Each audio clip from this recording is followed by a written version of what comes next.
Somos Radio Revolución. A primera vista, con Francisco Gómez. Los conceptos vertidos en la siguiente entrevista no son responsabilidad ni es la línea editorial del 106.9 FM Radio. La entrevista, el punto de vista de los profesionales en temas de interés nacional e internacional.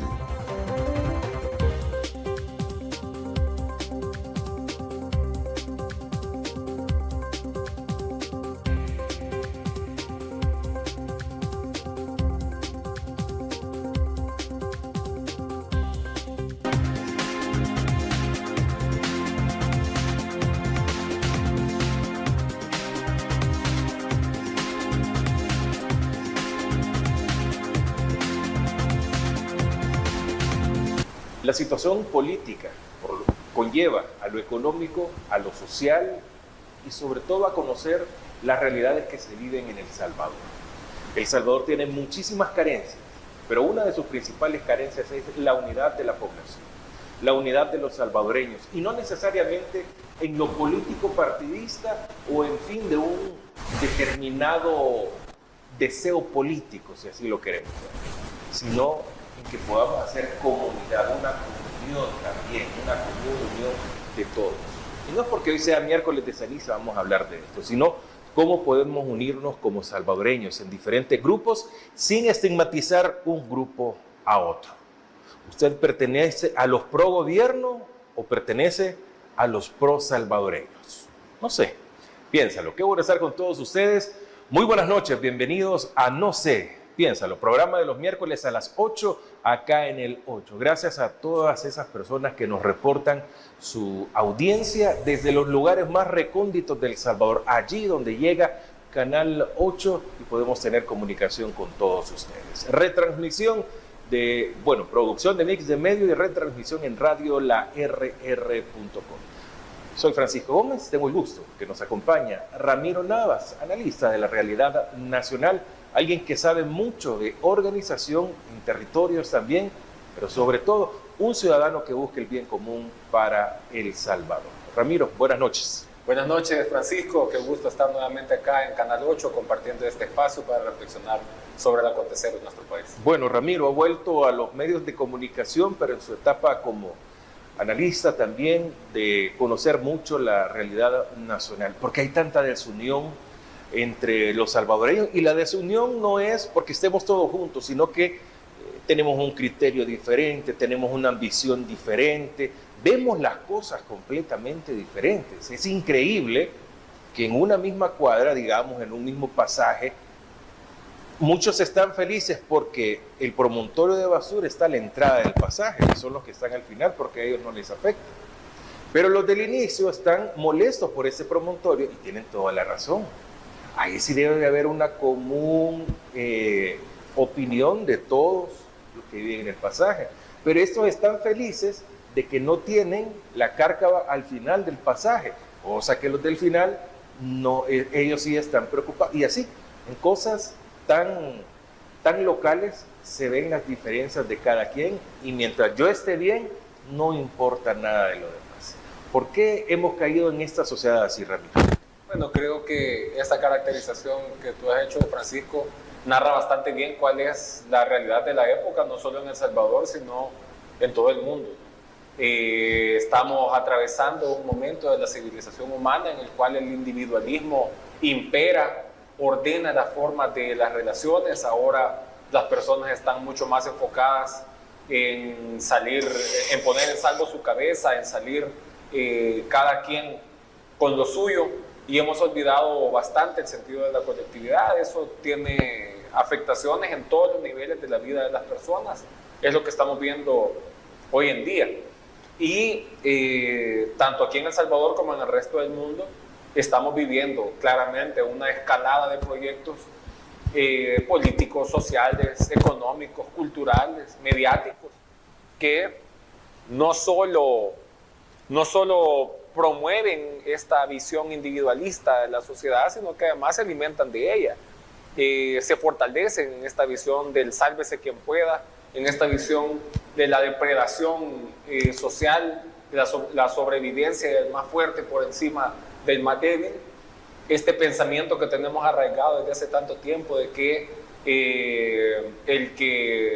¿cómo es? Que si uno no trabaja no come, y estas ideas son parcialmente ciertas, porque es verdad que si uno no trabaja no come, pero lo cierto es que vivimos en una sociedad en la que hay unos pocos que sin trabajar o trabajar muy poquito, comen muchísimo más, y hay una inmensa mayoría que pasa todo el día trabajando de sol a sol, que pasa todo el mes trabajando, todo el año trabajando, toda una vida trabajando, y come mucho menos de lo que le corresponde por su trabajo. Esa es la sociedad en la que vivimos, es la realidad de la civilización, y un país como El Salvador obviamente no es ajeno a esto.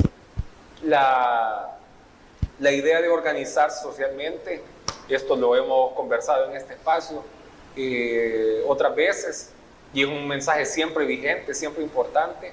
Solo la colectividad es capaz de sacar adelante a la humanidad. Los seres humanos, los Homo sapiens, somos seres sociales por naturaleza y existimos para construir comunidad. El lenguaje, el intelecto está desarrollado de manera que no podemos sobrevivir los unos sin los otros. Entonces, en ese sentido, la forma en la que se expresa socialmente esa colectividad son las distintas formas de agrupación y de asociación, de organización que tenemos los seres humanos. Una sociedad que no está organizada muy difícilmente puede alcanzar un cambio que sea de beneficio para los individuos y para las colectividades. Cabe aquello de que nos inculcan el que seamos así, estamos aprendiendo a ser mezquinos, estamos aprendiendo a que nos alegre el mal de los demás con tal de ellos estar bien. ¿Esto puede venir desde un principio educacional? No, por supuesto, por supuesto. A ver, aquí, sin ánimo de ponerse muy académico, etcétera, pero hay corrientes de pensamiento que desde hace siglos prácticamente han venido impulsando este debate, ¿no?, sobre la naturaleza del ser humano. Hay unos que se inclinan por la corriente de que el hombre o el ser humano es malo por naturaleza y que la sociedad es la que lo va haciendo bueno. Esta teoría de que el hombre es el lobo del hombre. Y luego hay otra corriente que dice, no, el ser humano es bueno por naturaleza y es el ser humano o más bien la civilización la que lo va corrompiendo. Entonces, siempre ha estado presente este debate. El ser humano nace bueno o nace malo. Y si el debate siempre ha estado, naturalmente, es porque esta contradicción se manifiesta en la vida de las personas. Entonces, claro, independientemente de si es porque uno ya viene bueno, digamos, de fábrica o no, sin duda el individualismo es beneficioso para actores que tienen poder. Para actores que tienen poder político, para actores que tienen poder económico. Entonces, obviamente, a quienes tienen el poder no les favorece que la gente sea consciente, no les favorece que la gente tenga un sentido crítico, no le favorece, por supuesto, que la gente se una, porque cuando la gente se une es más difícil para quienes tienen el poder poder acumularlo, ¿no?, y poder ejercerlo sin mayor resistencia. Esto es importante decirlo y ojalá para nuestra audiencia sirva un poco para la reflexión. Ningún poder es bueno si no cuenta con contrapesos, incluso un poder que se está ejerciendo bien. Aunque se esté ejerciendo bien el poder, siempre es sano y siempre se necesita que existan contrapesos, porque el poder por naturaleza corrompe y el poder absoluto corrompe absolutamente. Entonces, estos contrapesos son importantes, son necesarios. No quiere decir necesariamente que hacer contrapeso sea estar opuesto en todo solo porque sí. Se necesita un sentido crítico, se necesita una valoración objetiva, pero implica también tener la valentía de que aunque la mayoría de la gente diga esto está bien, si a uno su conciencia, su sentido crítico, su capacidad de análisis le dice no está bien, aunque la gran mayoría de la gente lo diga, hay que tener la valentía de salir decirlo y defender esas ideas con sustentos y argumentos. Es algo que le falta a la sociedad actualmente, no solo en El Salvador, en todo el mundo, pero debe seguirse impulsando si se pretende que la sociedad avance y no retroceda. Bueno, vamos a hacer una primera pausa. Así comenzamos la plática hoy con Ramiro Navas en este miércoles de ceniza. Ya regresamos.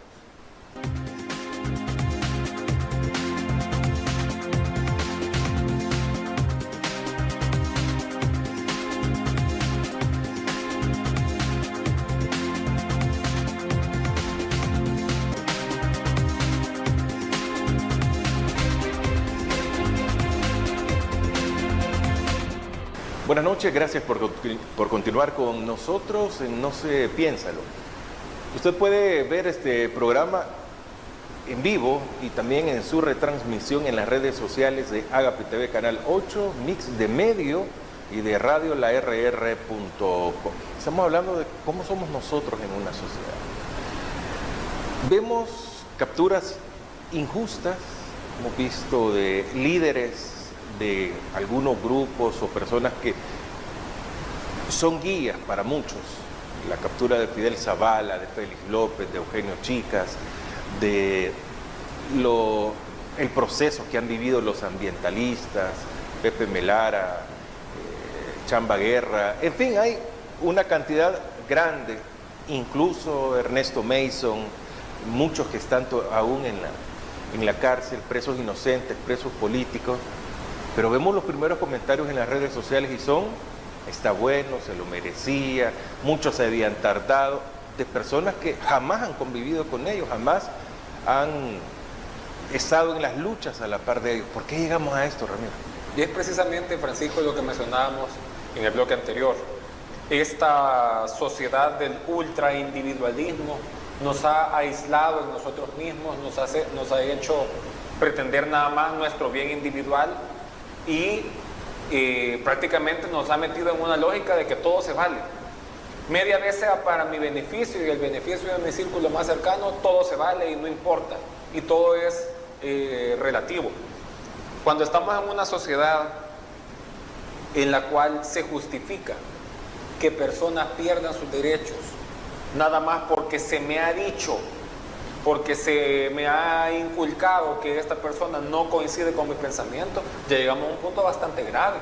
Y lo hemos ido dejando pasar de una manera tan sutil, tan silenciosa, hasta que se ha instalado entre nosotros esta pérdida total de la empatía. Con estos casos concretos que se han mencionado, o sea, hay personas en este momento, mientras usted, amigo y amiga, está sintonizándonos, en este momento hay personas que están privadas de libertad sin que se les haya vencido en juicio. Y no estamos hablando nada más de los nombres que aparecen más en la televisión, son cientos y cientos de personas que están detenidas. Muy posiblemente usted que nos sintoniza conozca algún caso, que son personas que quienes los conocen saben que no estaban metidos en malos pasos, que se nos ha vendido como si es un daño colateral. Entonces, ¿qué es lo que decimos? No está sana una sociedad en la cual al menos no se espera que se cumpla un determinado proceso, que se cumpla un debido proceso. Aquí, contrario a lo que algunos quieren hacer creer, porque dicen, miren, las personas que son analistas, las personas que son voces críticas, lo que quieren es que los criminales sean impunes, que anden de nuevo en la calle, que sigan haciendo fechorías. No, no es cierto. Y yo lo digo categóricamente, no es cierto que nadie esté impulsando que personas que tienen conflictos con la ley sean absueltas. Al contrario, pedimos que se respete la ley, que quien haya cometido un delito pague por el delito que cometió según lo establecen las leyes de este país, pero que eso implica que se hace una investigación penal, en este caso, para identificar si verdaderamente estas personas que son acusadas han cometido los delitos de los que se les acusa. Pero ¿qué estamos viendo en El Salvador? En El Salvador estamos viendo actualmente al revés el proceso. Primero hay una declaratoria de culpabilidad que es como social, ¿no? Sí. O sea, prácticamente se exhiben las personas investigadas como culpables. Civilmente es condenado. Sí, es condenado, así es. Y luego es detenido todo este juicio mediático, este juicio ante la opinión pública, y después se determina si hay algún tipo de culpabilidad. No debería funcionar así en un país donde hay respeto por la ley, pero sobre todo hay respeto por la justicia, por la moralidad, por la ética. No funciona de esta manera.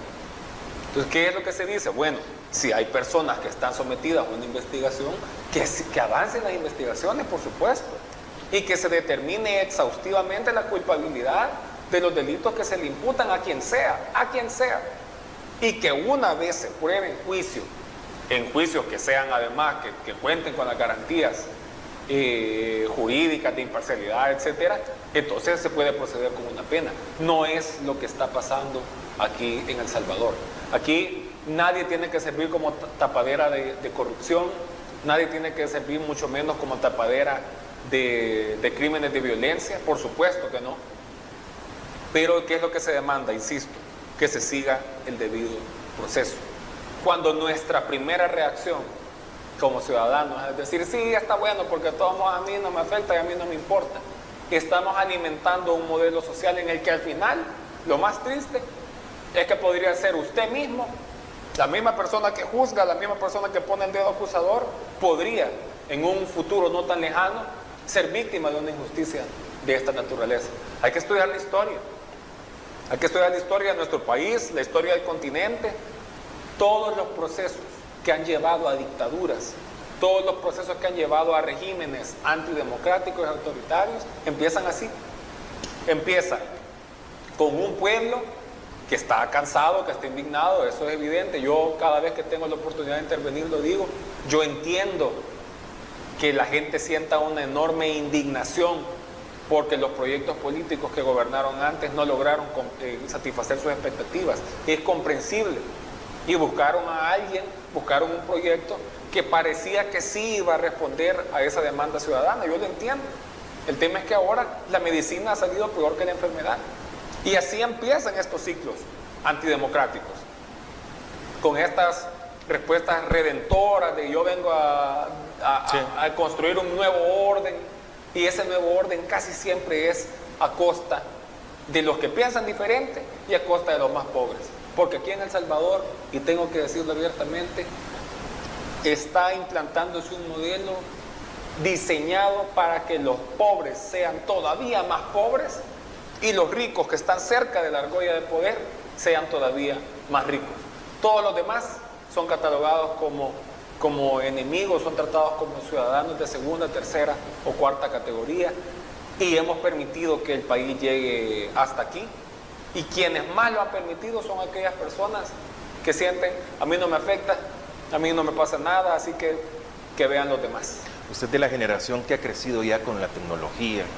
La mía es la que la conoció y la implementa y ahí va, pero usted ya es de esa tecnología. ¿Cree que tiene mucho que ver el acceso a información, el que deseamos así como personas?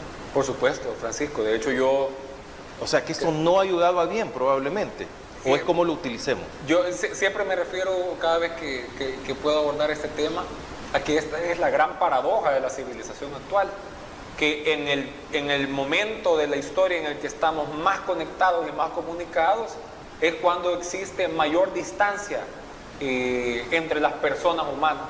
Entonces, está esta paradoja pues, del tema de las tecnologías, ¿no? Las redes sociales vinieron de alguna manera a democratizar la palabra, porque permitieron que mucha gente que antes no tenía la oportunidad de expresar su opinión públicamente, ahora lo haga. Antes, hace algunas décadas, la principal fuente de información eran los medios de comunicación, el periodismo, la televisión, la radio, la prensa. Más especializado. Así más es, ético. Más especializado, que ese era el factor positivo, ¿no? Que la comunicación se ejercía por personas preparadas técnicamente para ello. El factor negativo, por supuesto, era que las líneas editoriales podían incidir en forjar la opinión pública. Cuando entran las redes sociales hay una especie de boom, hay una explosión de opinión social, la conversación cambia porque ahora cualquier persona con acceso a un aparato tecnológico y acceso a internet puede emitir su opinión, pero esto también ha puesto de manifiesto esas ideas que por mucho tiempo habían estado reprimidas, que son ideas casi siempre o muy frecuentemente, ideas que van que son contrarias a esta idea de un progreso social armónico. Y claro, si uno de los problemas por los que se criticaban los medios tradicionales es que había unos cuantos que podían decidir los grandes temas de conversación, ese problema no ha cambiado con el tema de las redes. Porque es cierto que se ha democratizado la palabra, pero no es cierto que se hace de una manera horizontal. Siempre hay grandes grupos de poder que tienen la capacidad de decidir. Si no, no nos vayamos tan lejos. Una de las personas, de las 3 personas más adineradas del planeta, que es Elon Musk, un día dijo, bueno, está esta red social, por cierto, una red social que en ese momento se llamaba Twitter, que jugó un papel importante en la década entre 2010 y 2020 en movilizaciones sociales en todo el mundo contra gobiernos de todo signo. Entonces viene este señor y dice, bueno, yo tengo el dinero suficiente como para comprar esta red social, y la compra.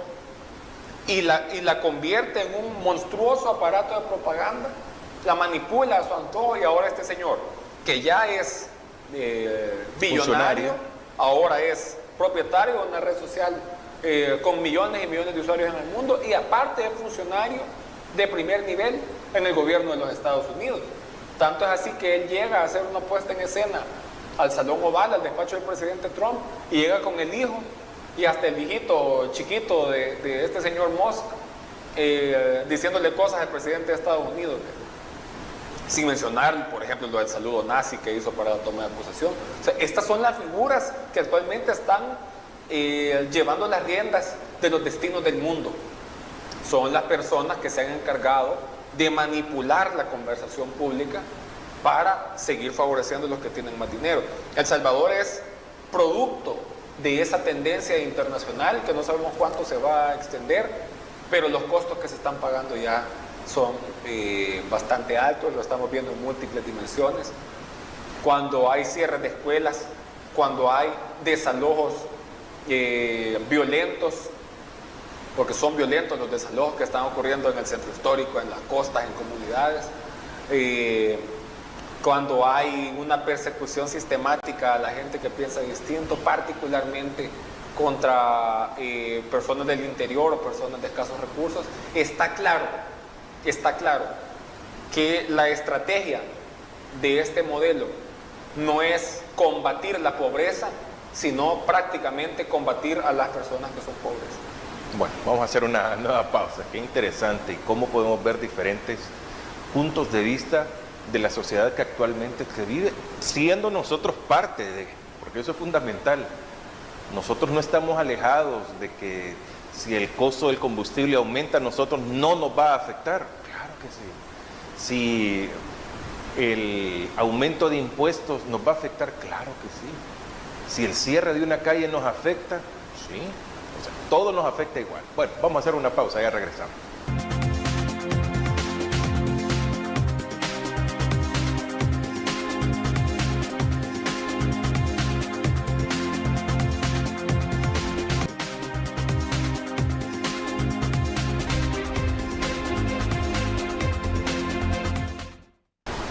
Estamos ya en nuestro tercer bloque. Espero que vayan comprendiendo la plática que tenemos y que podamos analizarla o pensar un par de segundos y decir nosotros de qué lado estamos o cómo vemos las cosas también. Quisiera tocar el tema del desalojo en el centro de San Salvador, pero lo quiero tocar desde una perspectiva que probablemente nosotros podemos ser usuarios, el transeúnte que consume el producto que ellos vendan. O podamos ser los vendedores o el tercer protagonista de esta película, los que tomamos las decisiones que no nos afecta como transeúntes, como compradores, pero tampoco como vendedores. El que toma la decisión y simplemente saca del juego a todas estas personas. ¿Cómo podemos ver estos desalojos? Antes eran con mucha violencia, hoy se hacen aparentemente voluntarios sin ningún problema, pero casualmente el mismo día todos salen y se pierden estos espacios. O sea, ¿qué pasa? Yo creo que este proceso se integra en lo que veníamos conversando anteriormente, esta lógica de tratar a las personas más pobres como si fueran un estorbo en el paisaje, y prácticamente se está diciendo de manera explícita desde las autoridades que toman decisiones sobre el centro histórico de San Salvador, que están diciendo estamos limpiando el centro, ¿no? Y lo que están haciendo es sacar a las personas que ejercen su actividad comercial ahí. Sobre esto quiero decirlo, y espero, amigos y amigas que nos ven, que nos escuchan, que podamos poner un poco la reflexión sobre este tema. Han querido decir que quienes hemos manifestado alguna opinión sobre el proceso que se está dando en el centro, lo que queremos es el desorden. Incluso el señor alcalde de la capital responde a un video de una ciudadana con imágenes diciendo que lo que se pretende es que haya violencia, que haya suciedad, que volvamos al tiempo en el que era muy peligroso ir al centro. Y nada está más alejado de la realidad. Todos los salvadoreños y sobre todo los capitalinos y quienes somos usuarios de alguna manera del centro histórico de San Salvador, queremos verlo ordenado. Todos queremos verlo limpio. Nadie estaba de acuerdo con que fuera un lugar sucio, abandonado, con que fuera un lugar donde había peligro de violencia. Incluso varios de nosotros, antes de que empezara todo este proceso, ya decíamos que ninguna autoridad se había tomado en serio el trabajo de revitalizar el centro histórico. El tema no es si está bien o está mal el reordenamiento, es para quién se está reordenando. Y cuando hablamos de reordenamiento estamos hablando de restablecer un orden. ¿Para quién se va a establecer el orden nuevo en un espacio como el centro histórico? ¿Realmente está generando oportunidades para las miles y miles de familias que durante muchos años han usado ese espacio como un medio de subsistencia? Los hechos parecieran indicar que no es así, aunque a algunos les moleste que se diga de esa manera. ¿Por qué? Cuando nosotros vemos que personas vendedoras son desalojadas, la alcaldía dice que de manera voluntaria, y eso tiene matices también. Desde las primeras fases del desalojo del centro, ha salido vendedores diciendo, claro, no podemos hacer nosotros acciones de resistencia por esta decisión porque ahora está vigente el régimen de excepción. Y si nosotros decimos, miren, nos están dejando sin nuestro sustento, lo que van a hacer es meternos presos. Esa es la realidad que está pasando actualmente en el centro. Entonces, el retiro es voluntario, tan voluntario como puede hacer una negociación con alguien que te puede mandar a la cárcel si no estás de acuerdo con lo que quiere que hagas. Entonces, esa es una parte. Entonces, volviendo al para qué o para quién se está reordenando el centro histórico de San Salvador, estamos viendo que los negocios que están llegando a la zona del centro no son precisamente espacios que correspondan con la dinámica comercial de la inmensa mayoría del pueblo salvadoreño, porque no es cierto, y usted, amigo y amiga, lo sabe, que nuestra economía sea óptima para decir, bueno, me voy a ir a tomar un café de 5 o 6 dólares 2 veces a la semana en el centro de San Salvador. No es cierto. O sea que el centro no es para nosotros. El centro no es para nosotros. El centro o se está volviendo ya no para nosotros. Están pretendiendo desplazar a la gente que siempre ha utilizado el centro como un espacio de comercio, como un espacio de tránsito, y convirtiéndolo prácticamente en un gran centro comercial para personas que tienen un poder adquisitivo superior. ¿Dónde se nota eso? En los comercios que están llegando, en los restaurantes que se están instalando, los precios, y además en quienes son propietarios de los inmuebles que están alrededor del centro. Porque eso no lo estoy diciendo yo. ¿Quiénes son? Lo dicen las investigaciones periodísticas. Ustedes pueden buscar en muchos periódicos nacionales e internacionales que son serios, están esas investigaciones que indican que gente cercana o perteneciente a la familia del presidente Bukele está haciéndose posesión de espacios en el centro. Entonces, eso es lo que está pasando. Es similar a lo que pasa, por ejemplo, en las costas, en las playas. Es un proceso que técnicamente se conoce como gentrificación. ¿Qué es gentrificación?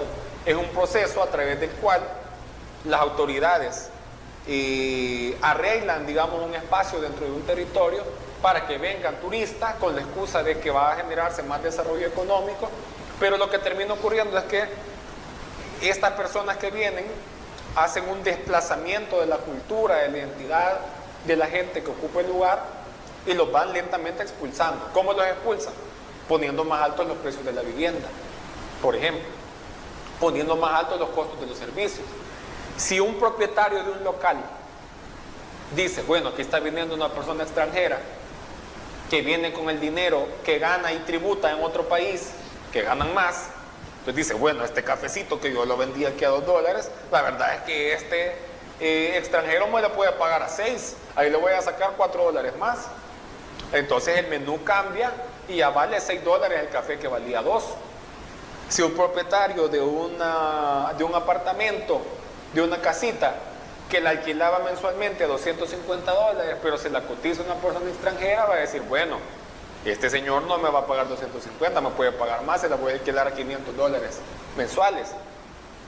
Cuando este extranjero se vaya, el propietario del inmueble ya no va a decir, bueno, voy a regresar a cobrar los 200. Se va a quedar con el precio.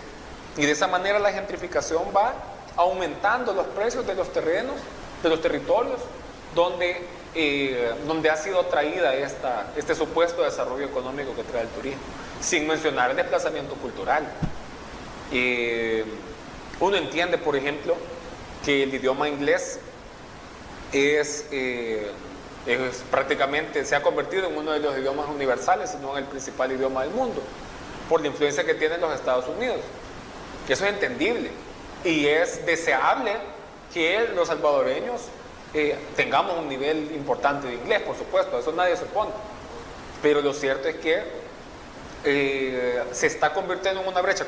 Cuando el sistema educativo no está en capacidad de que todo el estudiantado sea bilingüe y se convierte para servicios básicos como por ejemplo para atención al cliente, para servir como meseros, para servir como transportistas privados, que se tiene que tener un manejo del inglés, la gentrificación genera una brecha de desigualdad, de reducir todavía más las oportunidades laborales. Entonces, estos son los efectos invisibles o poco visibles de la gentrificación. El modelo que está implementándose actualmente en El Salvador está ordenado de manera que se revista, se envuelva con un papel de regalo que tiene figuritas de desarrollo económico, lo que está por dentro, que es una bomba de tiempo, en el cual la gente más pobre va a ser desplazada de sus territorios, va a haber más desigualdad y nos va a meter en una complicación bastante tremenda, porque ahora en El Salvador hay un gobierno que no ha logrado frenar la hemorragia de migración hacia los Estados Unidos, porque sigue habiendo mucha gente con la intención de huir del Salvador hacia los Estados Unidos, pero ahora en Estados Unidos otro gobierno parecido al de acá está queriendo expulsar a los salvadoreños nuevamente. Entonces el drama social que se anticipa con esto es bastante delicado, y mientras no pongamos la atención más allá de lo evidente, esto va a seguir avanzando hacia el abismo. Bueno, hacemos una nueva pausa. Ya venimos con más. Estamos en No sé, piénsalo, en Agape TV, Canal 8.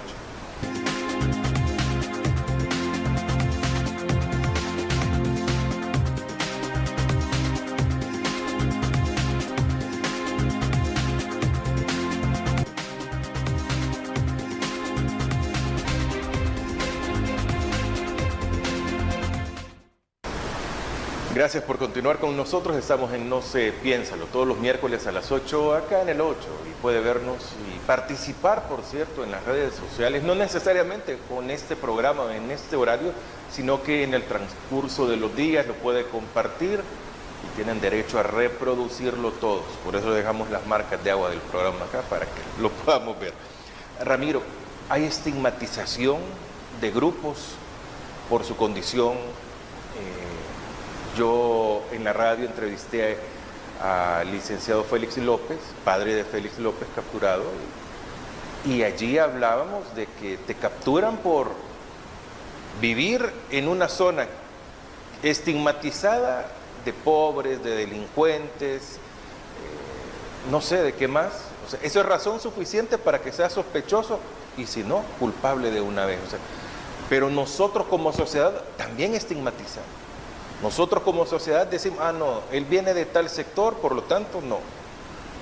o como decía Lorena Peña, el delito de es ser care pobre.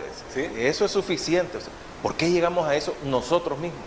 Es esto mismo, ¿no? Esta lógica de la hiperindividualidad que impera actualmente en todo el mundo y sobre todo en América Latina.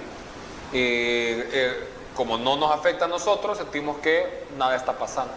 Entonces sí hay una persecución sistemática. Y además, el salvadoreño socialmente se ha acomodado bastante en los prejuicios. Somos una sociedad tristemente muy prejuiciosa. Sacamos conclusiones demasiado rápido y nos gusta sacar conclusiones rápido. Y eso facilita un esquema en el que la persecución sea, digamos, socialmente aceptada. Pero hay que ver como los estragos, ¿no? Los impactos que eso genera. Aquí hay un montón de sectores que en su momento tuvieron un nivel de prestigio y respeto y que ahora ha sido mucho más cómodo decir, bueno, la verdad es que ya no nos importa. Yo quiero referirme, casi es poco lo que se habla recientemente sobre este sector, pero para mí es importante reivindicarlo. Las personas que combatieron en el conflicto armado. Y no solo los de un bando, estoy hablando de ambos, tanto quienes fueron veteranos de la Fuerza Armada como quienes combatieron en el FMLN histórico, ¿no? En la guerrilla. Usted, amigo o amiga que nos sintoniza, puede estar a favor o en contra de cualquiera de los dos bandos que combatieron en la guerra. Y si usted vivió el periodo de conflicto, seguramente tiene presentes los recuerdos de ese momento tan duro que vivió el país, y posiblemente había un grupo en el que tal vez no simpatizaba, pero decía, bueno, por lo menos estos que ganen pronto, ¿no? Para que esta situación termine. La guerra la pelearon seres humanos, salvadoreños, salvadoreñas, que cada quien desde su trinchera estaba defendiendo un ideal del país que quería. En el caso de los que peleaban o simpatizaban con la causa del Estado, de la Fuerza Armada, decían, bueno, estamos protegiendo la República, estamos protegiendo la patria de esta invasión terrorista. En el caso de quienes combatieron en la guerrilla, en las organizaciones del FMLN, decían, bueno, queremos liberar a nuestro país de un esquema de opresión e injusticia y queremos avanzar hacia una sociedad más democrática. Visto desde fuera, cualquiera de los dos ideales podrían ser legítimos. Y lo cierto es que las personas que se confrontaron en la guerra eran pobres, de un lado o del otro. Al final, sin el uniforme, sin el fusil, sin la carabina, eran pobres que podían compartir en la misma comunidad. ¿Qué pasó con las personas que combatieron en la guerra después de los acuerdos de paz? Vino un largo periodo en el que primero, en una primera fase, se les olvidó, se les marginó. Y además, no solo a las personas que combatieron en el conflicto, a las personas que fueron víctimas civiles del conflicto también, de cualquier manera, por desapariciones, por separación de familias, personas que fueron lisiadas en el conflicto. Hubo una doctrina del Estado salvadoreño de invisibilizar. Después pasó una fase en la que se hizo algún reconocimiento de sus derechos, pero muy por debajo del sacrificio que estas personas habían hecho para el país. ¿Qué ha ocurrido con la administración actual? Antes de que las actuales autoridades asumieran Casa Presidencial, se firmó un pacto, cuando todavía existía CIFCO, con los dirigentes de las principales asociaciones de veteranos de ambos bandos.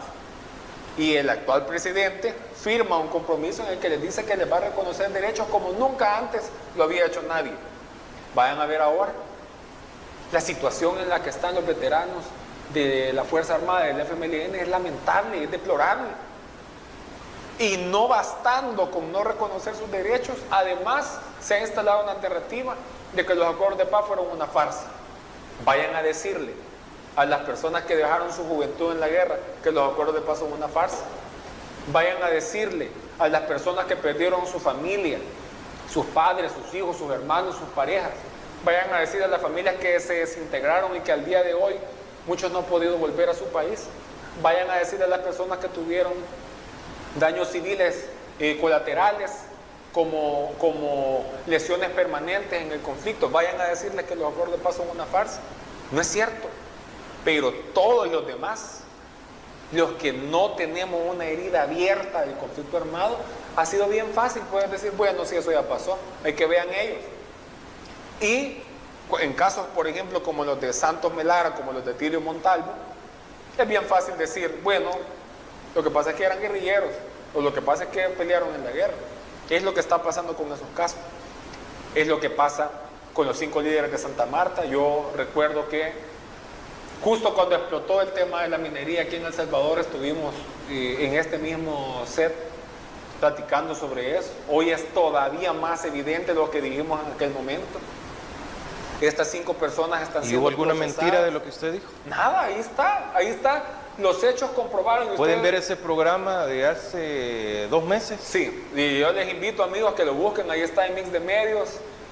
Pueden buscarlo en las plataformas. Ahí está la entrevista. Lo dijimos aquí abiertamente el mismo día que salió lo de la minería, antes que se hiciera el anuncio. Y ahí está. Estos 5 líderes están siendo juzgados 2 veces por el mismo caso, que ya solo eso es una aberración jurídica, porque en derecho penal no se puede juzgar sobre la cosa juzgada. Entonces están siendo procesados nuevamente. Y para la gente que, o sea, estamos viendo que son gente que luchó contra la minería, está el gobierno metiéndonos a la fuerza el tema de la minería, y hay todavía quienes dicen, no, estos 5 señores están en ese proceso porque eran de uno de los bandos de la guerra. No tiene sentido. Entonces tenemos que trabajar socialmente nuestra ética, tenemos que trabajar nuestra moralidad. Veámonos en los espejos del mundo. Ninguna nación en la historia que ha apostado por el egoísmo, por el revanchismo, por el individualismo, ha salido adelante. Todos los procesos históricos indican que solo la unidad, la colectividad, la solidaridad, la empatía son el motor que impulsa el desarrollo de los pueblos. Ahora, Ramiro, pero nosotros como sociedad también, el famoso 3 doritos después que estamos pidiendo, pero solo lo pedimos para cosas irrelevantes. Vemos que cualquier ejemplo, atropellan a alguien y exigimos el 3 doritos después, y es un chiste, es una algarabía, es un logro que se tiene. Pero si es de un alto funcionario o alguien vinculado al gobierno, nadie pide el 3 doritos después. Es más, defienden. O sea, ¿por qué esto? Al mío, a mi raza, al que es casi mi sangre, yo lo condeno. Pero al otro que tiene todas las posibilidades y que tiene la bota militar, me la tiene puesta en el cuello, ahí lo defiendo aunque sepa que es culpable. ¿Por qué? Lo que pasa, Francisco, es que el modelo político y cultural en El Salvador nos ha insertado en una especie de orfandad histórica. O sea, la gente, el pueblo salvadoreño se sintió huérfano de los proyectos políticos en los que creyó y que no lograron satisfacer sus necesidades y sus expectativas. Entonces, es como terminar una relación sentimental. Entonces, estuviste muy enamorado, muy enamorada de una persona, y esa persona te falla, no cumple tus expectativas, sentís que te traicionó, viene un proceso en el que estás dolido. Y una reacción de cólera es que si aparece otra persona, una tercera persona, y te dice, no, yo te voy a dar todo lo que se te fue negado y te voy a dar más. Un corazón dolido, sin suficiente racionalidad, se va a ir con esta persona. Es prácticamente lo que ha pasado en El Salvador. Es lo que ha pasado en El Salvador. Entonces, ¿qué ofrece Bukele para la sociedad salvadoreña? Ofrece revancha. Ofrece, yo te voy a cuidar de aquellos que te descuidaron. Yo voy a vengar a aquellos que te hirieron. Y ese hambre de venganza es pero lo que eso es como las mantiene pandillas. Es un esquema bien similar. Que te ofrecen usualmente el que llegó a las pandillas, y no estoy defendiendo bajo ningún concepto, pero el que llegó es el que en su núcleo familiar no había una tensión probablemente. Claro. Hubo excepciones. Y ahí te ofrecían un apoyo, comprensión y todo. Bueno, voy a hacer una pausa y regresamos con la parte final.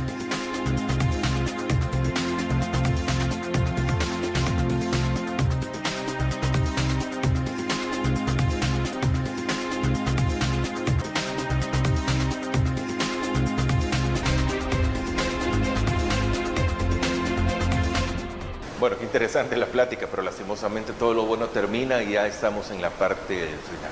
Un mensaje final, porque voy a decir un poco más de reflexión esto y que podamos tener una plática más adelante y poder en algún momento decir, bueno, ¿qué cambiamos o qué nuevo conocimos de lo que platicamos un miércoles de ceniza del 2025, un 5 de marzo? Pero, ¿qué podemos decir como reflexión? Bueno, hermanos salvadoreños, hermanas salvadoreñas, no nos dejemos consumir por el egoísmo, no nos dejemos consumir por la sed de revancha, de venganza. Sintámonos parte no de un gobierno que con una bota que aplasta nos dice que nos va a dar protección y seguridad, sino sintámonos parte de nosotros mismos y nosotras mismas. Tenemos todavía la oportunidad de demostrarle al mundo que un país pequeño como este, un país pobre, históricamente pisoteado, sí tiene la posibilidad de construir sobre la base de la empatía, del diálogo. Los pequeños tenemos la virtud de poder ejercer esa oportunidad de darle lecciones a los grandes. Muchos de ustedes no están de acuerdo con la política que se está implementando, por ejemplo, en los Estados Unidos con la nueva administración, porque no nos gusta la matonería, porque no nos gusta que maltraten a los nuestros. No perdamos de vista que eso que está ocurriendo afuera también lo tenemos aquí dentro. Y ojalá este periodo que empieza hoy con el miércoles de ceniza sirva tanto para creyentes como para no creyentes o independientemente de su denominación religiosa, que les sirva para reflexionar, que sirva para pensar, ¿es esta realmente la sociedad que nos merecemos? ¿Nos estamos conformando nada más con una idea de revancha, de venganza? ¿O verdaderamente estamos en posibilidad de construir una sociedad diferente, una civilización mejor para las generaciones que vienen más adelante? Ramiro Navas, muchas gracias por habernos acompañado. Muchas gracias, Francisco, por una invitación más y a Canal 8 por este espacio. A todos ustedes, muchas gracias por estar en No se piensa. Lo soy Francisco Gómez. El próximo miércoles los espero por acá siempre, teniendo un tema importante, pero más que todo que llegue a la reflexión. Buenas noches.